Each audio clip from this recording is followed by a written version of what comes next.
On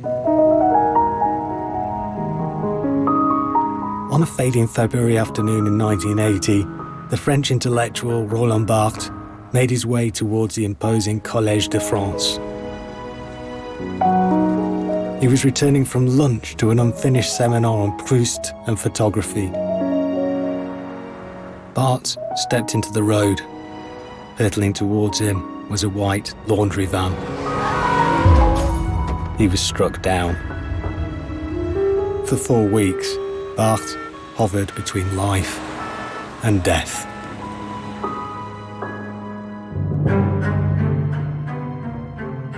It looked for all the world like an unfortunate and utterly meaningless accident. A terrible irony, because the victim's life's work was all about seeing the deeper meaning in everything. Tous les matins à 11h, c'est une grande joie pour moi. Je prends une tasse de café, café de l'intellectuel, et je fume un cigare. Roland Barthes was one of the 20th century's greatest thinkers. He questioned the assumptions that underpin how we see our world.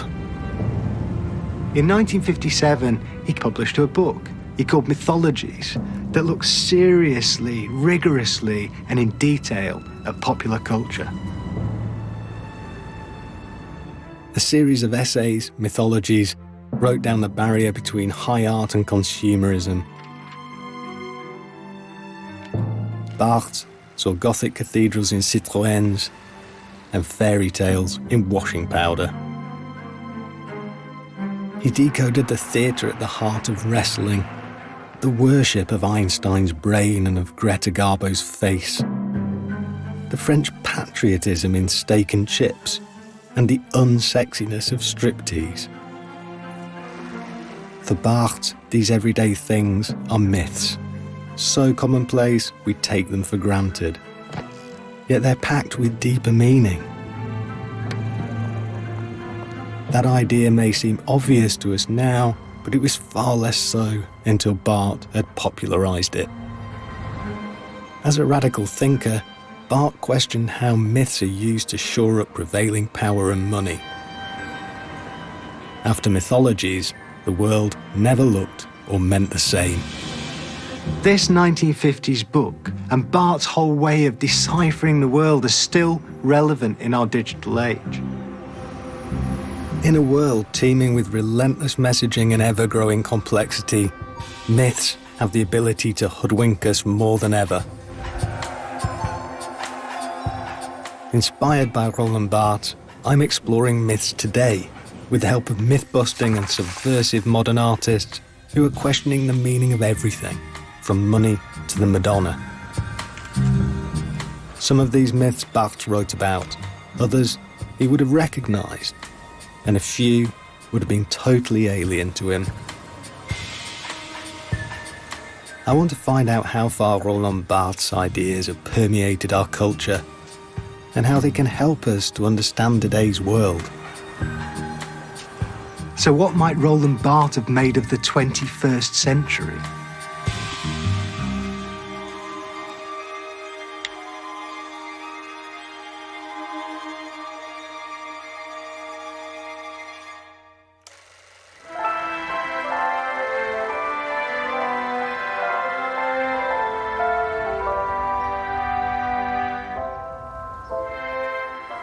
Roland Barthes grew up looking for meaning. Psychoanalysts might say he was searching for his father, a naval officer he never knew, killed in World War I when baby Barthes was just a few months old. His mother, Henriette, raised him as best she could on a meagre income, living with family in the southwest of France before moving to Paris, where Barthes would first be immersed in consumer culture. Let's start with the mythology Barthes also wrote about. In the 1950s, it was a new, seemingly miracle substance, offering luxury, usefulness, and it was dead cheap. What can be made with plastics? Things as varied as buttons and batons, cosmetic containers and cockpit housings, parachutes and refrigerators, radios and razors, all contain plastics. polystyrene, polyvinyl, polyethylene. To Bart, plastics even sounded like Greek mythological heroes. He marvelled at what he called the stuff of alchemy.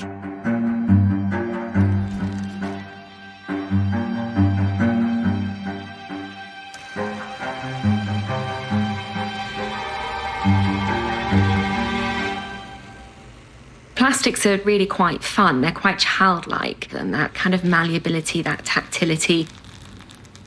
Polyurethane, as it foams, is a bit like baking. You start to see it rising and starting to see the gases percolate through it. That sense of experimentation within the laboratory is really exciting.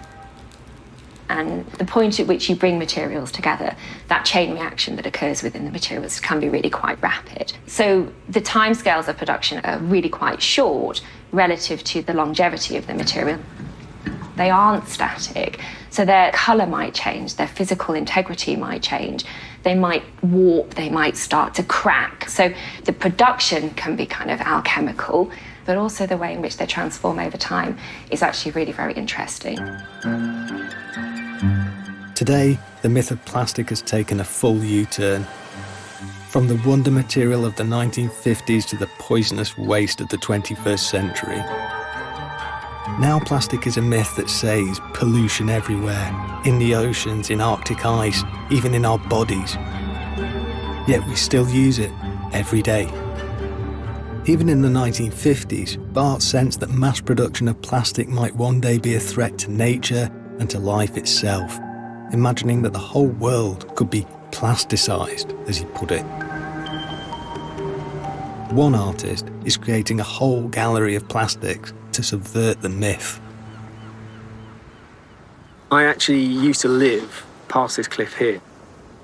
This particular beach was a beach that I spent hours on as a kid, just wandering around, picking up fossils, bits of old wood, ships and things. It was a place where you'd come treasure hunting.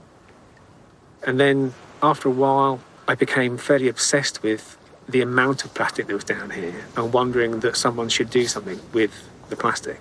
A few steps later on the beach, it was, well, if I pick it up, I'll do something with it. It has literally become an obsession now of going to these beaches and collecting the plastic and utilising it in my work. 20 years ago, I was picking plastic up and there was a fair amount, but now I can come down here and I can fill half a bucket in an hour. This is a box of clean plastic. It's all off the beach.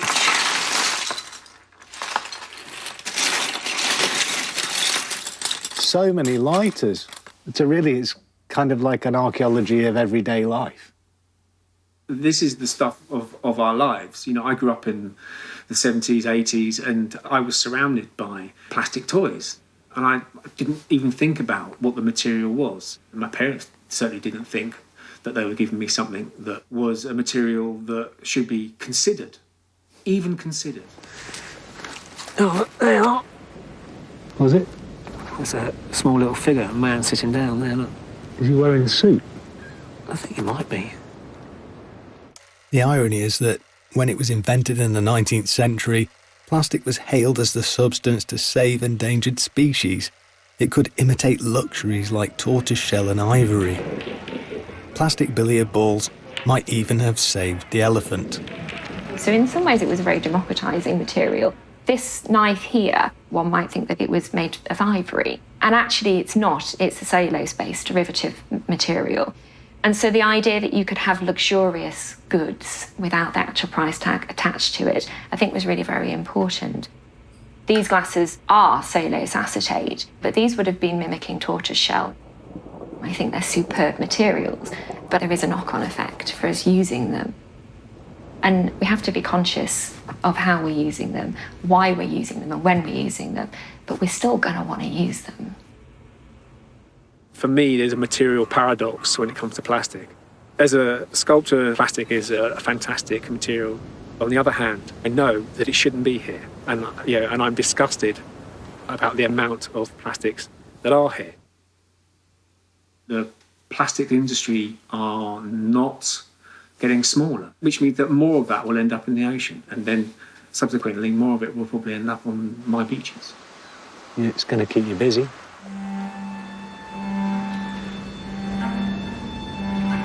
Look at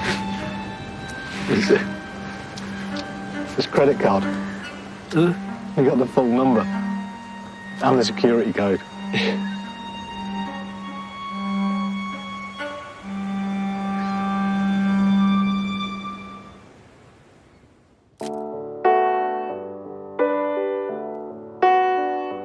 Bart's developing thoughts about the world's hidden meanings were almost lost when, as a stellar student of 18, he was infected by tuberculosis. Exempted from military service during World War II, he spent the war years in isolation at a sanatorium near the Swiss mountains. Yet this gave him an extraordinary opportunity to think, read and write furiously. He immersed himself in the classics, in linguistics and Marxist writings, developing the critical, anti-establishment outlook that would later come to define him.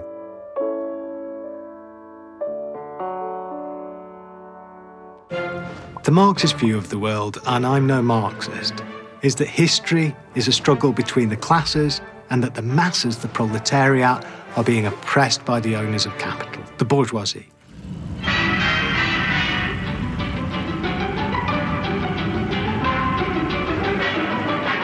Yet the proletarian revolution that Marx predicted didn't come to pass in the West. The age-old question for Marxists is why? The rest is push-button magic. So whether you bake or broil or stew, the Frigidaire kitchen does it all for you. Bart's take was that the masses don't rise up because they're distracted, fooled into a false consciousness by the consumer society. Bart delighted in Charlie Chaplin's use of cinema to shake up the masses. In his essay about Chaplin's film Modern Times, he described how Chaplin seemed to portray the hungry factory workers as politically blind, mystified and alienated at the hands of their paymasters. Money was the big myth gulling us, the one to which we are all still beholden.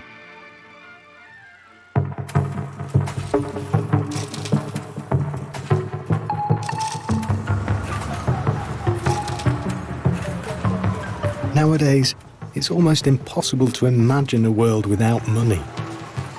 Yet, of course, it's a myth. Something so insistent, as Bart put it, that we accept it without question. Once money was worth its weight in metal. Today, it's flimsy paper at best. An abstract idea with value, only because we've got so used to it as being something valuable. To buttress money's authority, banknotes are adorned with symbols of the nation-state and the faces of prestigious historical figures, conveying legitimacy and stability. Everywhere you look, the colour is red, and no one, it seems, can stop the bleeding. What happens if you subvert the myth and protest, maybe by producing art?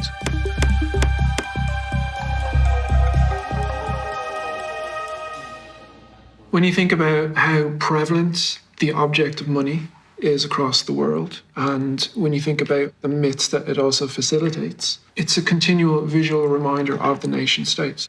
I think it's one of these things that we use it so often that it's so common in our everyday lives that we don't actually pay it proper attention. And that's why it's so powerful, is because people don't question it, they just accept it. Well, thanks all of you for coming along. We're going to be defacing currency today. What you're about to do is not unique. It's been going on pretty much as long as currency has been around. I've never had so much fun with money. I'm quite critical of structures and systems that we find ourselves having to operate within as individuals, be that nationality, sexuality, or the capitalist system. I became fascinated in the kind of object of money. And I started this work where, in the run-up to the European referendum, I just decided to start taking money out of my bank. And I started to just simply stamp stay in the EU on hundreds and hundreds of pounds worth of sterling and then put it back into circulation. It's a form of social communication. Like today, this could be in your pocket. Then you go buy coffee and then it ends up in a cash register that's given as change to somebody else. So that message or that object is passed from you to another person to another person. As far as I'm concerned, these things, they're a public space. And we own them as much as a central bank or government does because we use them. Since the dawn of money, groups from the suffragettes to the Occupy movement have defaced banknotes and coins in order to slip a political message into circulation. A piece of low-budget popular propaganda and a challenge to the myth of money. You talk about money as being a public space and you're contributing to a public debate. Isn't it illegal? In the US, it's not illegal as long as the notes can continue to be used. Do you think in the UK more people should be intervening in this public space as part of the public debate? Completely. It's a side of protest. It's something that is in all of our pockets. We're all familiar with it. It passes from one person to the next. It's a really effective way of getting a message into kind of a wider demographic. To deepen his analysis of myths, Barth broke down the language of signs and symbols which give myths like money power and legitimacy. Barth would become a leading figure in the study of semiotics. Before we continue, a Semiotics 101. It's the study of sign systems, of the roles that signs play in shaping our understanding of the world. It's a key part of any 21st century survival kit.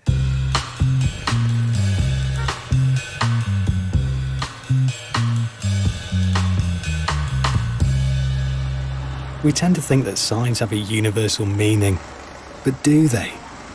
Take the most basic example, street signs.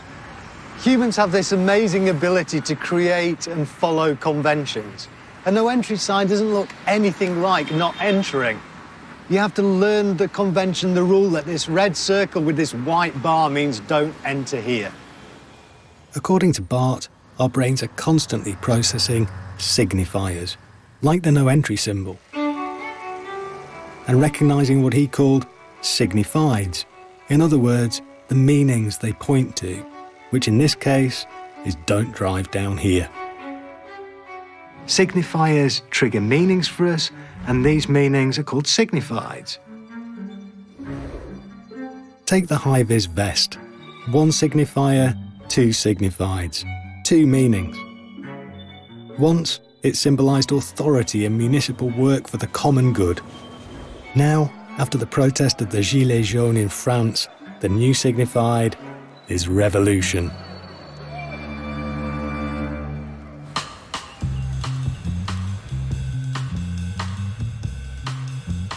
Things get interesting when you hack the signifier. One acclaimed artist, a true citizen of the Barthian universe, uses street signs as a satirical canvas to mock authority. It was perhaps the best moment of my life when I began to put a sticker on street sign, because it was a moment in my life when I feel to be more free than ever and to do something good for the world. So do you think that there's actually a myth of public authority and all these signs are out there asserting that there is authority and you must follow it, but actually there isn't any real public authority? Yes, it's a myth, yes. The sign has a symbol a visual symbol of authority everywhere in the public space. The sense of my message is trying to discuss the law, because the law is today more than like a religion. My work is trying to say to people that before to obey, before to accept it like the truth, try to think. It's like authority grabbing the citizen, isn't it, right? This is the response of authority. So you work a lot in Florence. How do the authorities here see your work? Of course, at the beginning, they tried to remove everything. But I was more quick than them to put it again. When police arrest me, I say, I give more sense, I give more interest, so people pay more attention at street sign than before. It's good for security, it's good for safety. And policemen, perhaps it's true. But people love this kind of work immediately, and it's Florentine people who protect me. So do you think the authorities are more worried about the street signs or about the bigger issues that you're exploring? I think it's like a barometer, my work is like a barometer of open mind or of democracy. In Europe, I was arrested in England, in Dutchland, in France, in Italy. They give me some fine, perhaps because sometimes just to show at other people, like an example, they can't accept it, they give me a fine, but I never pay. But I think it's a goal of an artist to break this limit, to trying to show that you can think and do different. So are you asking these members of the public who see your signs to join you in asking questions about authority? Yes, of course, I'm trying to be an example. You have to think that you can do something different. You don't have to obey all the time and just obey. For Bart, it was the sheer scale of the repetition of things like street signs that helps normalise a myth, discouraging us from questioning, saying, this is just the way it is. Accept, obey, move on. Here's a signifier Bart would never have seen, but he might have recognised its mythic power to enchant the masses.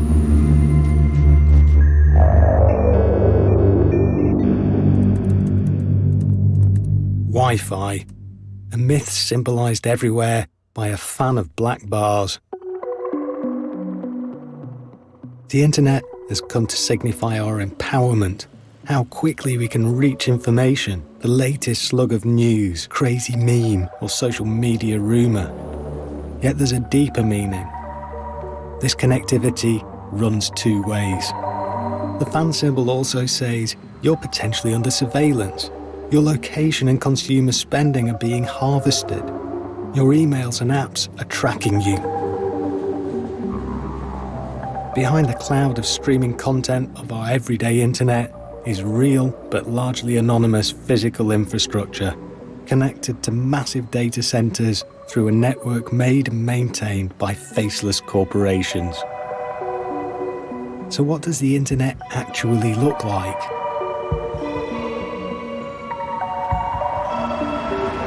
Under the paving stones, the beach. Parisian protesters scrawled across the city in 1968. In 21st century New York, under these paving stones, the internet. Artist Ingrid Burrington has created a myth-busting book that maps the signifiers of the network infrastructure on Manhattan's streets.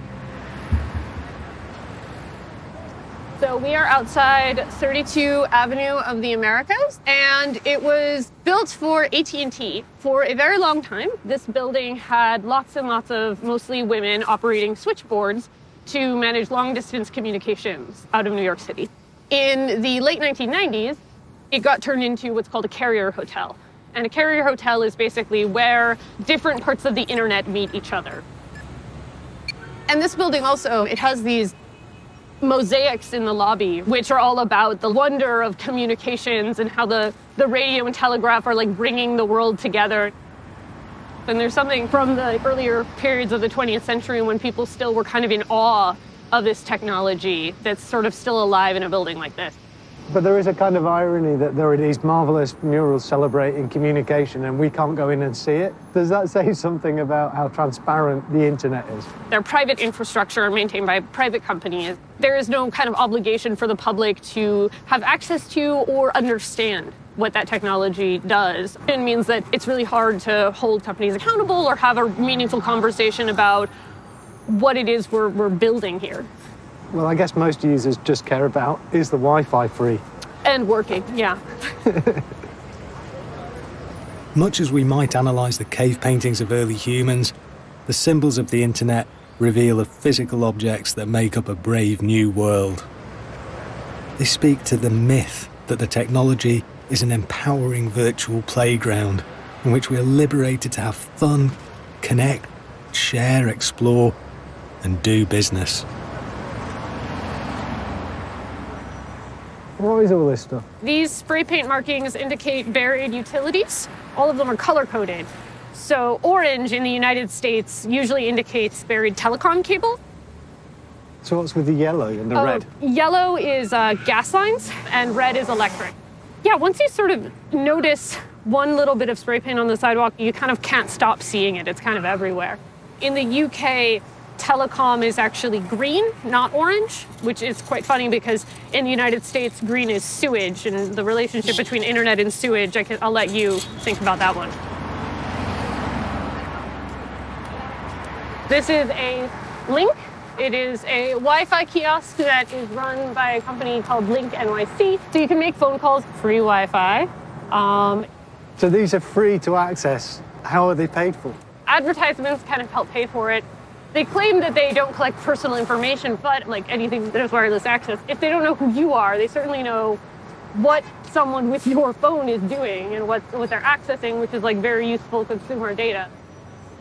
One thing I do kind of love is, as kind of like corporate and bland as these things are, they still kind of become these sites of like urban improvisation. So like I've never seen one of these without a little overturned newsstand, because it makes this like wonderful little seat. You know, you can just sit, charge your phone. It's sort of this like inevitable repurposing. Those used to have browsers on them so people could just like go online, but they took them off because too many people were using them to look at porn. In the street? In the street.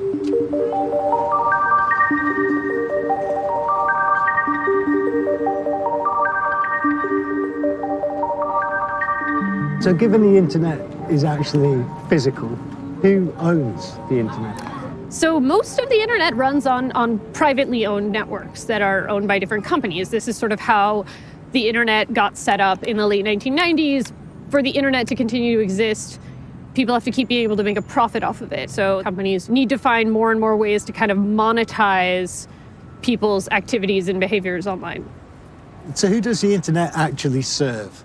It serves the people who own most of its parts, right? It serves companies and it serves, depending on the country, it serves government agencies.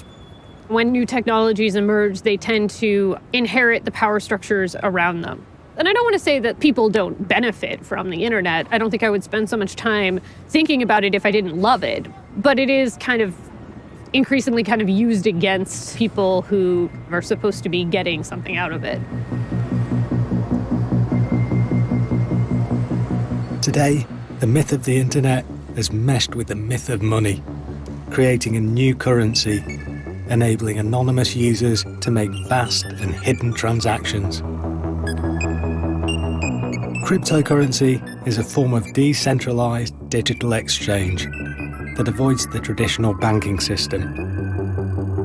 Mined on powerful private computers and recorded on digital ledgers called blockchain, libertarians proclaim a new myth, the people's currency.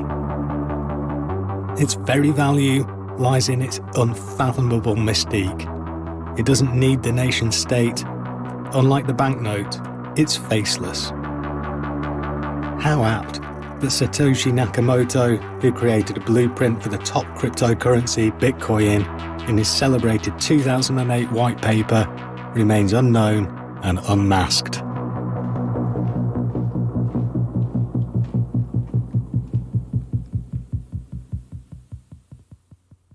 Martin McAloon was a founding member of the rock band Prefab Sprout. Now he's an artist whose work has explored the myth of Satoshi. I love the way it's sort of really detailed and resolved at the top, and then it just disappears and dissipates into pixels. It was trying to capture a memorial to somebody who's anonymous, blanking out the actual image of the person, almost like a death mask. I had been reading about the Bitcoin years and years ago before it actually took off in a large way. But it was the idea that this white paper had been written by Satoshi Nakamoto, who was a fictional character who presumed a combination of 2 or 3 people. And then after seeing the extreme unction by Poussin, his anonymity and the sacrament of the last rites kind of came together in how do you memorialize somebody who doesn't actually exist. I want him to be anonymous, and I like the idea that he isn't exposed. He's far better existing in our imaginations than in reality. Isn't there something amazing about Yakamoto, that it's not like Robin Hood trying to outrun the sheriff's men? This is a character where hundreds of people, if not thousands across the world, have tried to identify who he or they are. The authorities have tried and nobody can find. Yeah, I think that's amazing. How they've done it, I'm not too sure, but it is brilliant. Well, anyway, we know what he looks like now. Exactly. Go out and find him. There he is, wanted.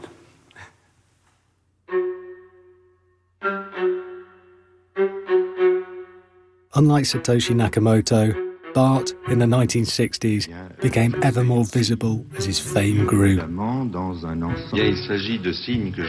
His academic career was flying. He was appointed Director of Studies at the École Pratique des Hautes Études, later Chair of Semiology at the Collège de France, across the road from the Sorbonne. He became the very symbol of the suave left-bank intellectual, immaculately dressed, cigar-smoking, gay, a maverick thinker on the up. Feuding with renowned literary figures, they attacked him for being anti-establishment and an imposter. Bart travelled extensively, lecturing and drawing, increasingly focusing on questions about authenticity. And like most people coming to Florence, he probably visited Michelangelo's beautiful marble sculpture, David, which brings us to our next myth.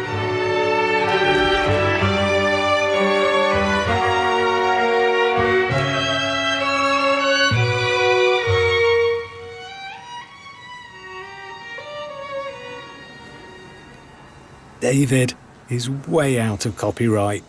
Anyone can photograph it. Most of the visitors seem to have come to the Accademia for solely that purpose. But copyright can lead to some pretty strange rules. We were able to film the original statue, yet the museum was less obliging amongst their own gift shop replicas, and we were moved on.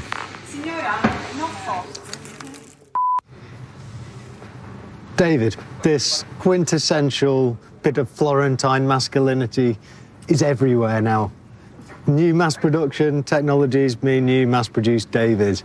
David is an industry in his own right. This myth is about ownership. What happens when creativity meets commerce? Copyright gives legal protection to the owner of a piece of creative work, and that owner then has the right to monetize, alter, and reproduce that work, and prevent anybody else from doing so. Copyright seemed a necessary and useful new myth as the currency of ideas grew. So actually, copyright comes from the United Kingdom. It's the beginning of the 18th century when we see the first copyright law, which was the 1710 Statute of Anne. Initially, it only protected publishers and literary authors, but as other artists started to see that there were these benefits to be obtained through securing a copyright, they began to advocate for their rights as well. So copyright eventually expanded to include engravers and then photographers. The purpose of copyright is to protect the expression itself. And then when you die, your rights will pass to your heirs, and your heirs will exercise them for 70 years. And that's a really long time. So what it started with and what it now exists as today has turned into something of great value. The upside? Creative people should, in principle, get paid for their work. The downside? Other creative people can't mash it up, remix it, or sample it. Mash it up, remix it, or sample it without risking being charged. Michelangelo didn't live in a world of copyright, but did he lose out? What are the copyright implications here? Well, this is a one-to-one exact copy of David, and while it may have taken hours, weeks, maybe even months to construct, there would be no copyright in this. Back in the late 19th century, institutions all over the world collected casts, and there were even wait lists with the institutions that had some of the more popular pieces. Of course, this is probably one of the reasons why David is so popular and so well known today, is because it was so well reproduced during its time. So we have to ask that question about copying itself being something that brings value back to the original work. Cultural treasures like Dracula and Sherlock enjoyed a rich afterlife, precisely because other authors were able to use and reinterpret them. In 2024, images of a particularly well-known mouse will become copyright-free. If the law stays as it is, they will pass into public ownership to be used by anyone. So Disney's mouse will be a pawn in a much bigger game between the forces of digital and copyright, between the freedom of individuals to get creative and the power of corporations to use law to make money, protected by the signifier of a C in a circle. Digital technologies have definitely made copyright a lot harder to enforce. And I think digital has really accelerated the questions around whether this myth of copyright is something that we should take head on. But I also am not sure that we are yet well equipped to really be thinking about what should replace it. So it's beware what might follow if you bust the myth.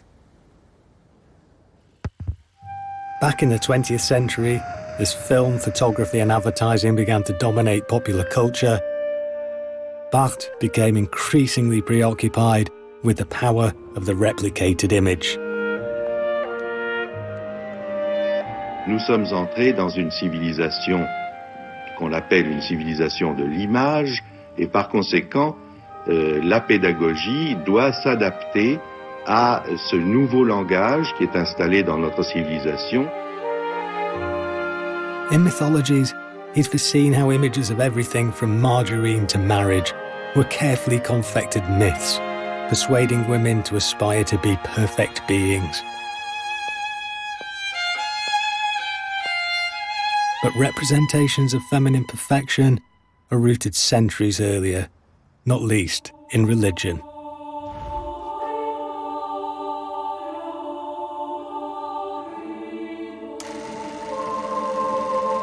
The Virgin Mary was never depicted from reality in her own lifetime, yet her image is recognised pretty much everywhere. Her blue shawl, her way of holding out her arms or cradling baby Jesus, signified that this is the Mother of God. An image of perfection, symbol of virginity, innocence and immortality, gold-flecked and unattainably beautiful.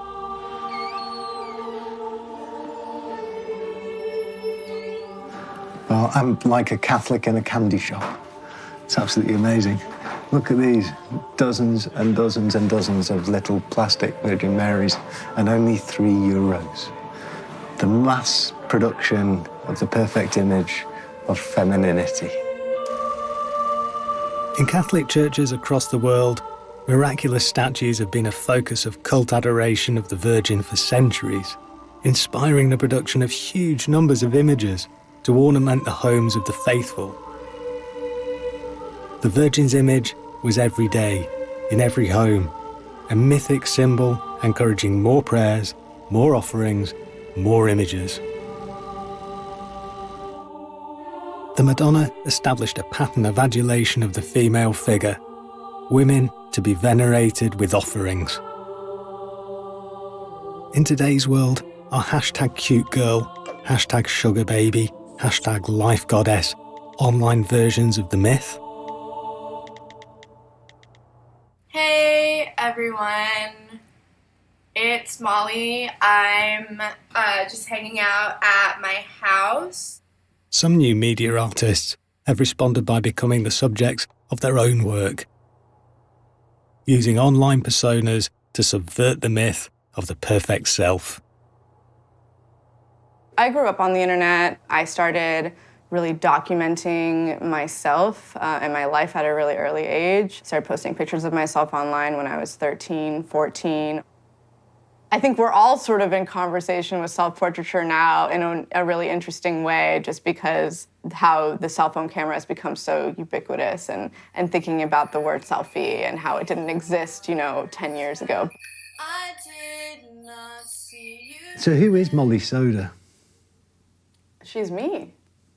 Is she? Yeah. We're constantly performing, whether it's online or whether it's offline. I think there is no distinction, honestly, between being online and offline at this point. We're performing when I go to the grocery store and I speak to the cashier, and I'm performing when I'm, speaking to my mother. But if I'm online, I'm thinking of a much broader audience. So you're really just thinking about yourself being watched, and you're sort of watching yourself being watched. Instagram has a live feature where you can sort of like live broadcast, and people can come in and it'll show you how many people are in the room, and people can comment as they're watching you. It's really interesting because everyone sort of rushes in at the beginning.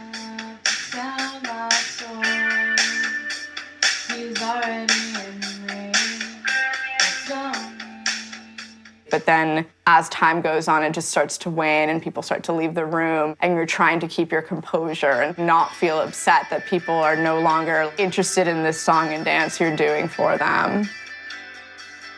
I feel really guilty sitting here laughing at that because but there's something deliberately tragic comedy about it. It is a little heartbreaking. My work is deceptively very cute looking or very sweet looking in some ways. But when you really get to the root of it, it's actually quite sad. No matter what you do, you're still like subconsciously trying to portray a certain image, because you're only really showing such a small sliver of your life. So it's completely impossible, I think, to really get to that authenticity. And I think that we're starting to realize that. But I think we're also kind of obsessed with striving for it in a lot of ways. You could say that social media is often about projecting the perfect self on technology platforms built by powerful and largely faceless male creators. Cadence Kinsey is a new media art historian whose work critiques the mythologies at play online.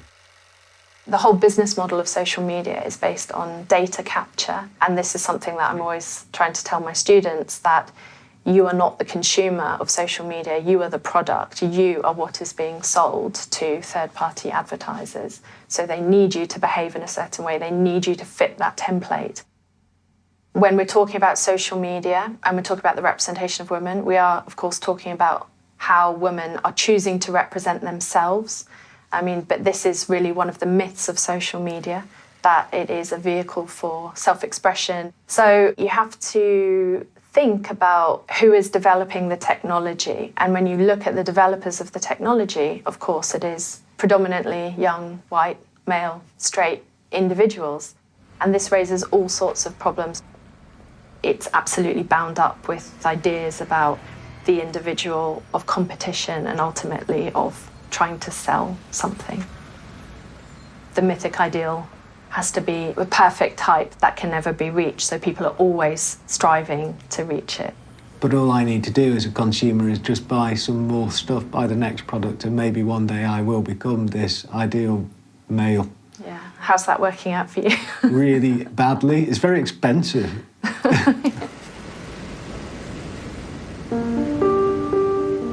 Bart's own ideal construction of femininity had been his mother, to whom he was utterly devoted. In 1977, he suffered a terrible loss when she died. He'd lived with her all his life. He grieved her deeply. He wrote, "In the corner of my room, where she'd been bedridden, I hanged an icon, and I always put some flowers on a table. I don't wish to travel anymore, so that I may stay here and prevent the flowers from withering away." And so, we come to a myth all about death. In Mythologies, Bart wittily deconstructed the 1950s film craze for sword and sandal epics. Friends, Romans, countrymen, lend me your ears! I come to bury Caesar, not to praise him. He was struck by the symmetrical fringes and good hair care they'd always used to suggest Romanness and order in movies like the Hollywood adaptation of Julius Caesar. But if Bart went to the multiplex today, what myth would he spot? What would strike him as repeated and normalised in popular movies?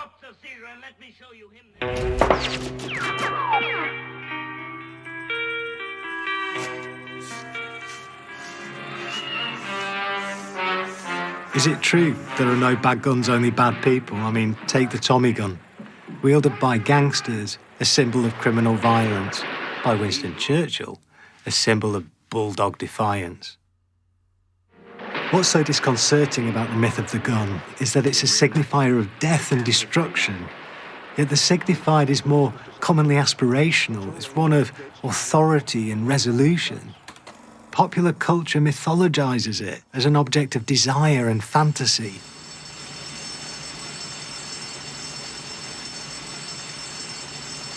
You've got to ask yourself one question. Do I feel lucky? Well, do you, punk? I think you have to see Clint Eastwood's character in this film as one of the original vigilantes. He's somebody who takes justice and morality into his own hands, somebody who looks really cool wielding a weapon. I think that's a massive part of Dirty Harry's appeal. So it's more that he makes the gun cool rather than the gun makes him cool?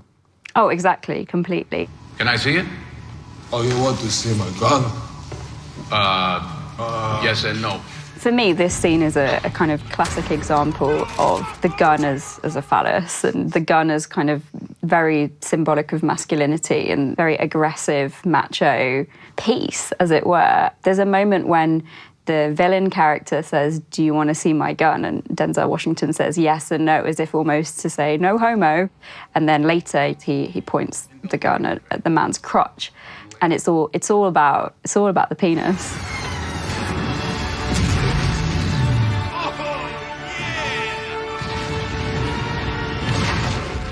That's so weird. That's almost like Captain Marvel has been turned into a bullet. I wonder if it's a bit of a stretch to think of her as the gun itself, but she's definitely a kind of weapon. And I guess it says something about our kind of collective imagination, that the only way we can imagine extreme power is as a bullet.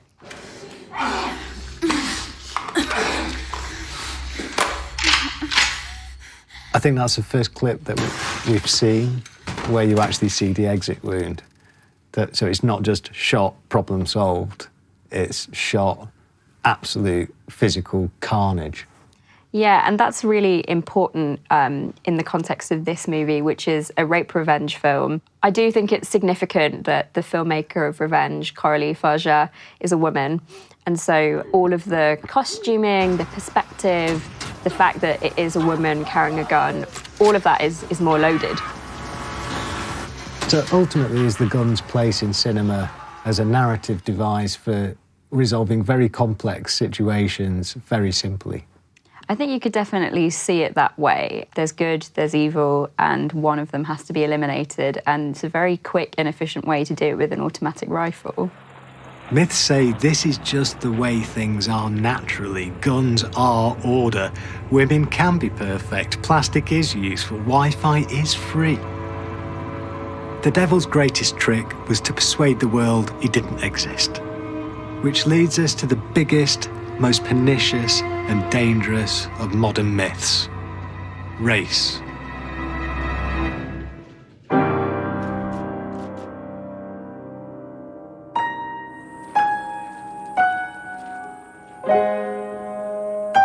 In the late 1950s, as France's bloody and bitter colonial war in Algeria raged, Bart decoded a Paris Match cover of a young African French soldier saluting the French flag. For Bart, the photo was troubling, mythologizing the idea of a French empire that claimed to treat all citizens equally.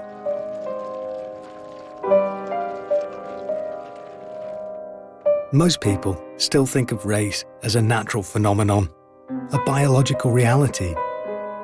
And for more than 300 years, since white Europeans began colonizing countries populated by people with skins that appeared different to their own, racial difference and hierarchies of race have been used to justify exploitation. We now know that less than 1% of the human genome differs between people who are categorized as belonging to different races. Race is a myth, but one that has appalling real-world consequences. Speed up that day when all of God's children, black men and white men, Jews and Gentiles, Protestants and Catholics, will be able to join hands and sing in the words of the old Negro spiritual, free at last, free at last. Thank God Almighty, we are free at last.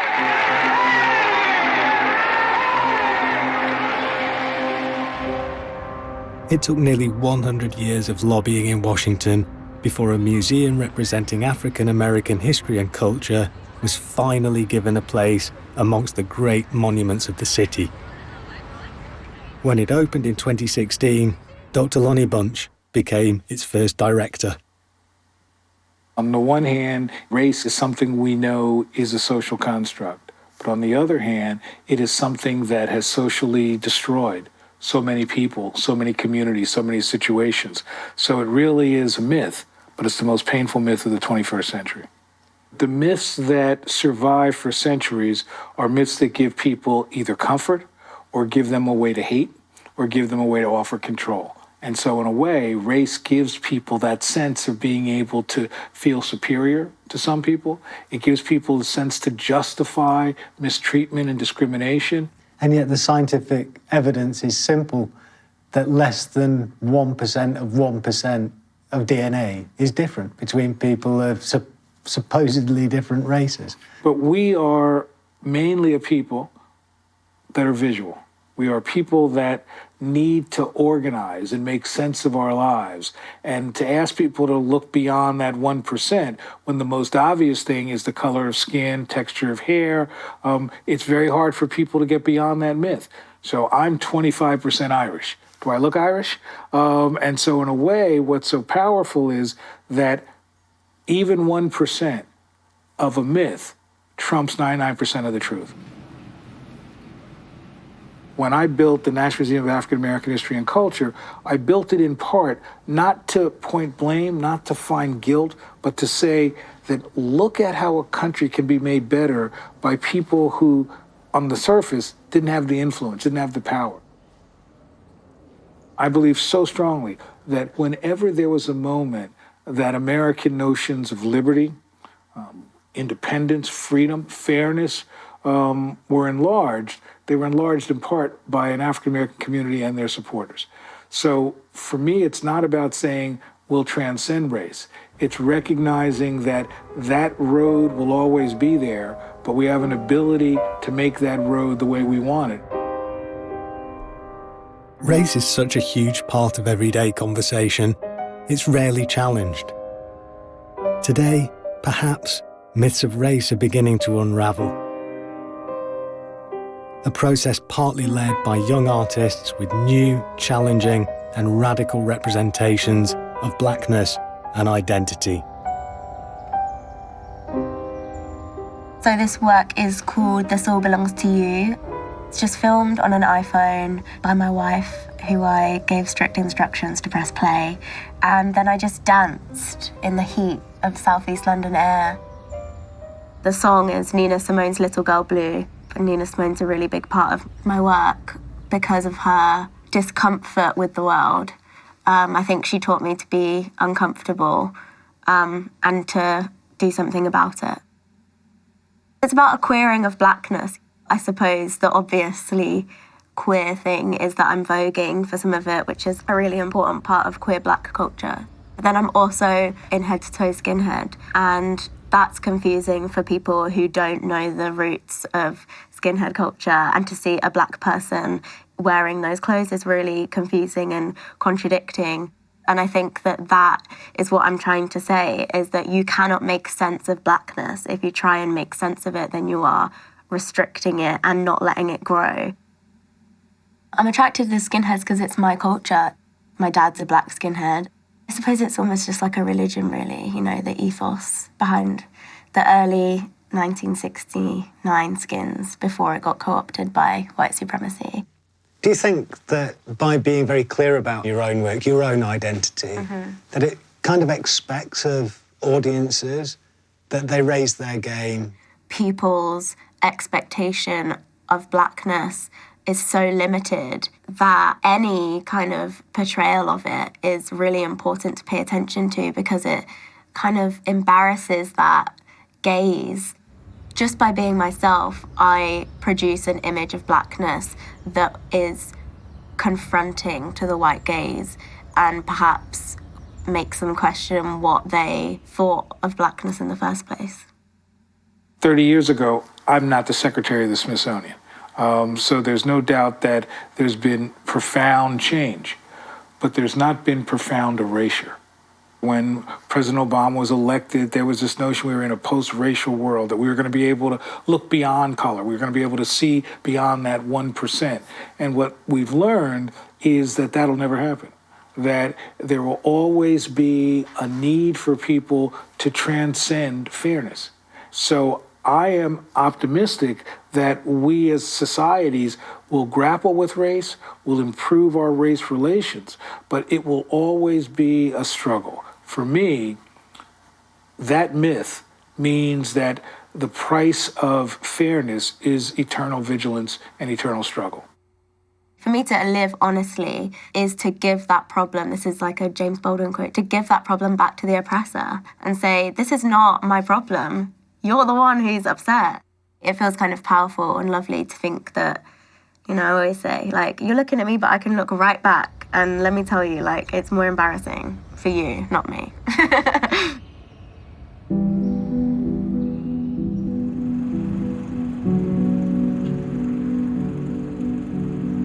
For the philosopher of meaning, a meaningless end. 4 weeks after his collision with the laundry van, Bart died.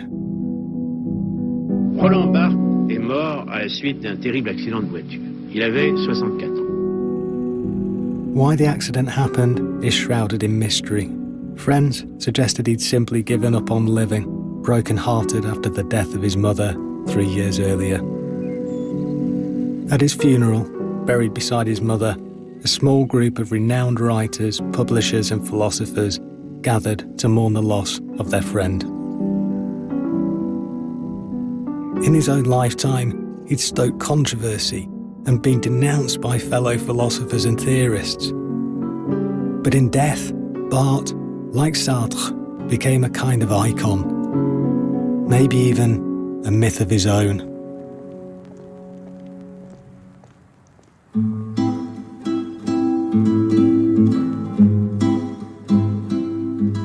Roland Barthes opened our eyes to the system of signs and myths that shape our perceptions. But can we become post-myth? Do we even want to? Some myths keep the world as we know it running, others are deeply problematic. Many myths appear intractable. We see them, we surrender to them. They can help us to define our place in a complex and contested world. But to realise they shape our thinking and our behaviours is perhaps a kind of freedom.